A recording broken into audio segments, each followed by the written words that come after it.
Shalom. Saya kira kebanyakan itu tidak pernah bertemu saya atau sudah pernah. Siapa yang belum pernah bertemu saya, tolong angkat tangan. Siapa ikuti retret tahun lalu? Ada yang ikut? Oh, yang di belakang itu ya. Yang di depan itu. Hari ini memang bukan main, cukup banyak orang hadir sekarang ini. Saya tahu ada satu perkawinannya satu teman yang menikah di Jakarta, benar? Dan ada teman-teman yang pergi ke sana ya. Sehingga itu tidak semuanya hadir sekarang ini. Saya yakin bahwa kalian itu sempurna atau tidak? Tidak. Ini seringkali memang kita perlu selalu adakan introspeksi dalam diri kita sendiri dan coba benar-benar melihat apa yang masih kurang dalam diri kita. Pada hari ini kita hari Jumat, gereja merayakan pertobatan Saulus yang menjadi Paulus. Dan saya kira kita semua mau tidak mau, apa yang kita alami setiap hari, sekurang-kurangnya saya yang merasakan setiap hari kita perlu bertobat terus-menerus. Mari kita dengarkan terlebih dahulu bagaimana dengan cara mana Saulus itu menjadi Paulus. Siapa yang ya, silakan. Tony.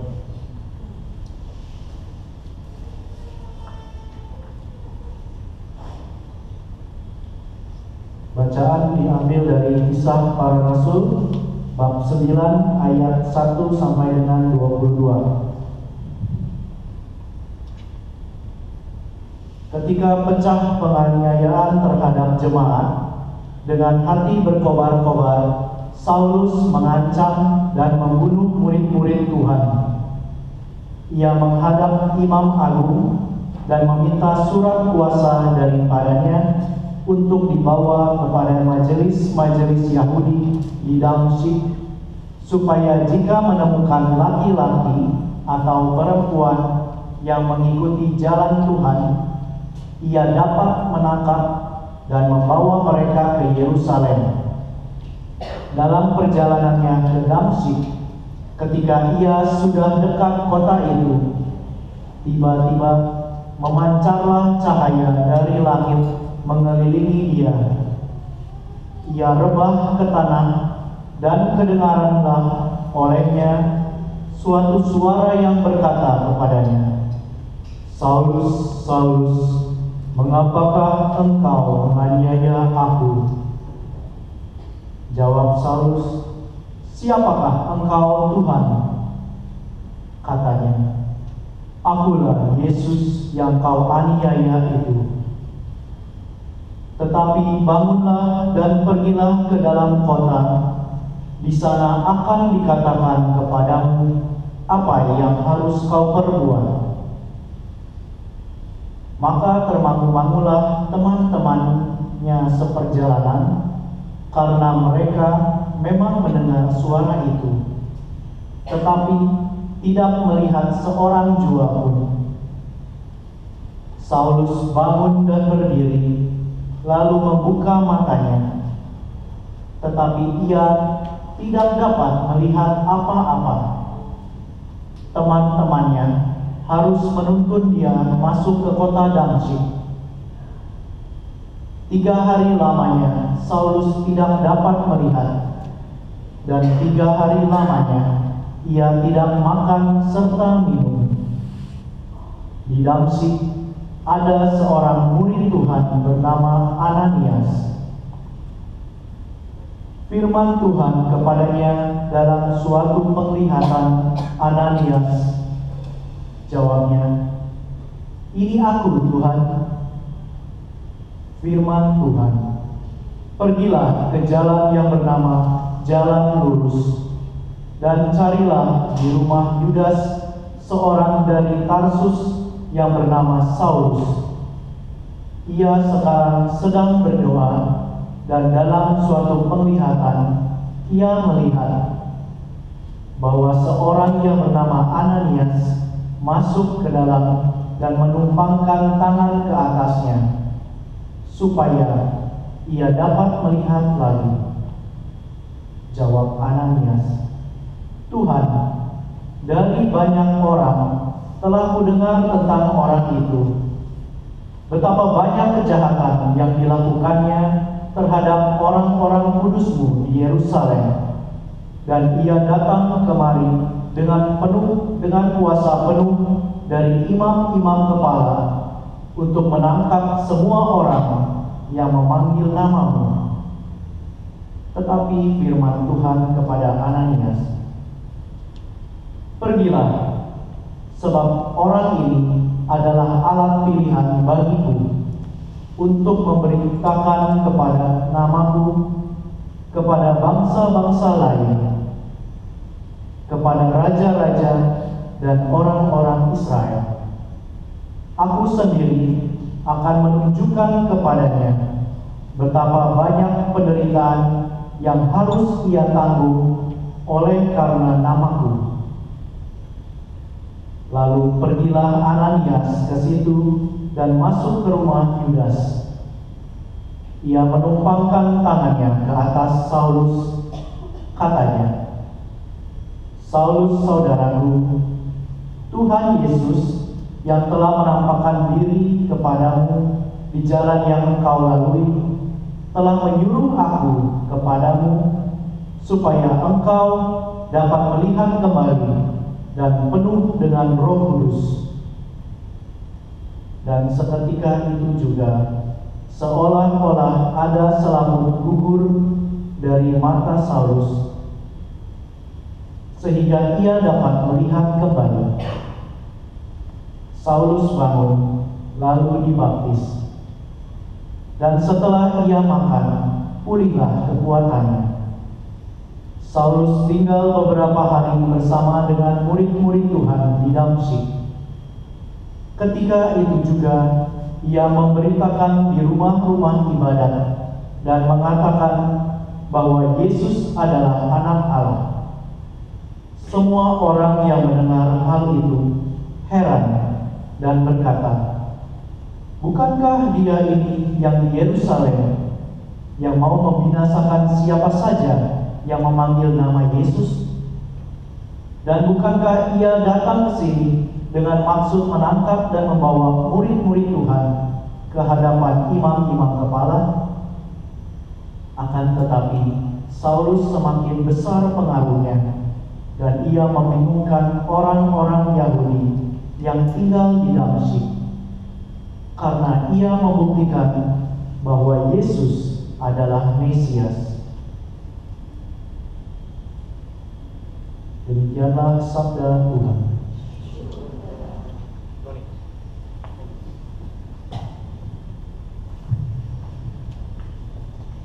Saudari dan saudara sekalian, kita sudah dengarkan bahwa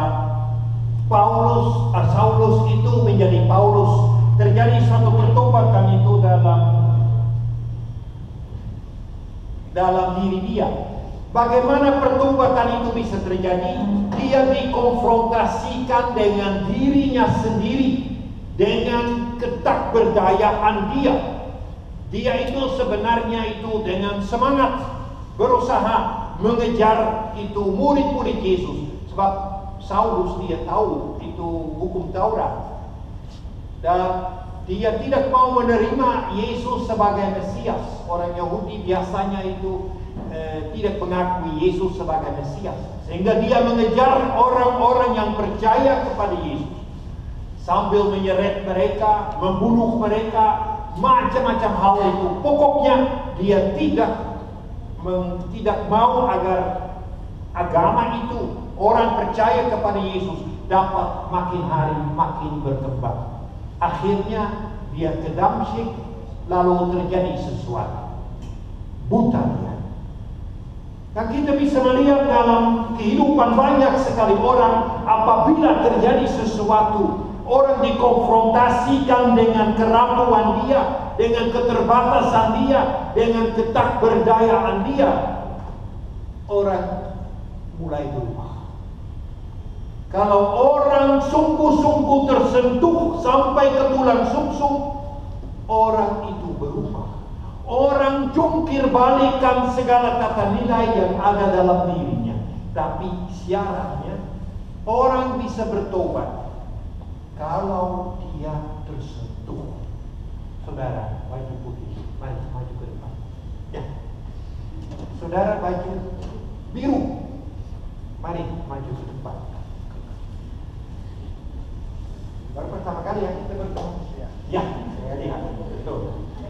Ini juga rupanya, ya, baru pertama kali ya. Mari. Ini sini saja, tidak usah di samping itu, sini saja. Nah, saya mau tanyakan dulu, siapa yang paling kuat? Coba, bilang dulu, siapa yang paling kuat? Saya tidak termasuk. Ini atau itu? Yang ini tuh. Ini. Nama siapa sobat? Eko. Ini Sandy. Hebat sekali ini. Berapa lama sudah anggota KKIHS? Hampir 2 tahun. Anda? 4 tahun berarti sudah lama. Nah, ini kita berbicara mengenai pertobatan. Dan itu tidak gampang. Saudara sudah bertobat belum? Sudah. Itu tampak dalam hal apa? Perubahan karakter. Perubahan karakter. Terus kalau percaya kepada Yesus berarti karakter itu pasti berubah. Coba bisikin dalam telinga saya, kira-kira apa yang berubah?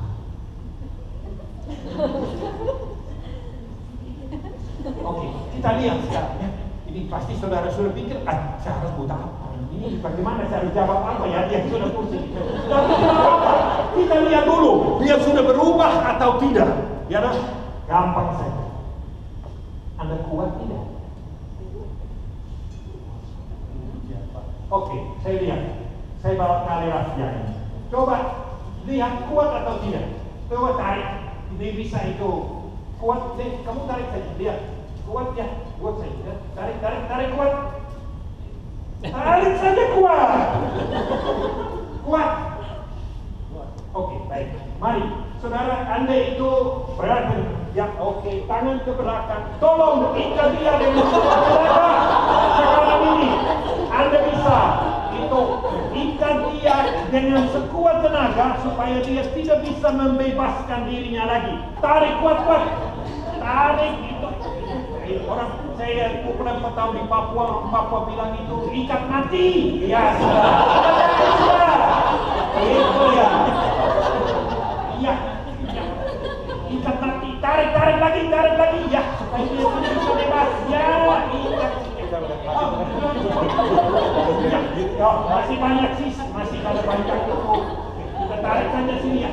Ikat mati saya bilang itu. Ya, oke. Masih ada ekor panjang kok. Ini coba. Ikat lagi supaya betul ya. Tarik dulu. Ya, oke. Sekarang lagi. Pak, ini sini. Tekan lagi bisa. Masih banyak sisa. Ya, itu dia. Tarik kuat ya. Bagus. Cocok ini. Ya, ikat mati. Tarik lagi. Ya. Itu. Ya, ikat lagi satu kali. Ya, satu kali lagi. Oke, kau tarik sini, saya tarik sini ya. Coba tarik. Ya, oke. Mantap. Puas. Coba lihat sekarang ini. Tadi saya tanyakan sudah bertobat, ya sudah bertobat. Karakter yang berubah. Nah, saya uji saja karakter berubah atau tidak. Ternyata puas membelenggu orang lain. Bagaimana ini? Apa? Tarik juga, saya tarik sebelah sini. Dia mau melibatkan saya dalam permasalahan dia.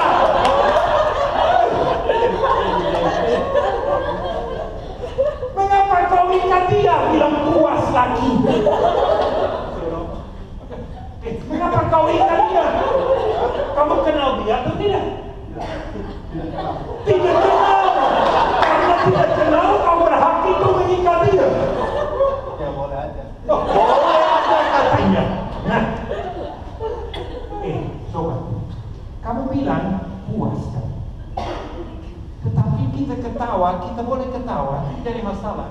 Tetapi seringkali dalam pergaulan satu dengan yang lain, dengan tutur kata atau mungkin dengan perbuatan kita membelenggu orang lain. Kita membuat orang lain tak berdaya. Kita lihat sekarang ini, teman, mengapa kau itu ikat dia? Tadinya minta diikat sih. Dia tidak minta diikat. Jangan. Coba itu, dia bilang itu berubah katanya, sikapnya berubah. Malahan itu, waduh, salah sekali. Bagaimana? Mengapa kau ikat dia? Tetapi saya rasa heran, mengapa kau ikuti apa yang saya bilang? Kamu punya hati nurani, kamu bisa katakan sama saya, mengapa saya harus ikat teman saya? Nah, di situ muncul, kalau kita ikuti apa yang orang lain bilang, kita belum bertobat. Kalau kita bertobat sungguh-sungguh, berarti kita mempunyai pendirian. Tolok ukur kita siapa? Yesus. Yesus menyusahkan orang lain? Jelas tidak. Mungkin saudara masih hidup dalam Orde Baru. Soeharto diperintahkan, siap, kerjakan. Kita semua, seandainya yang sekarang hadir di sini masih muda.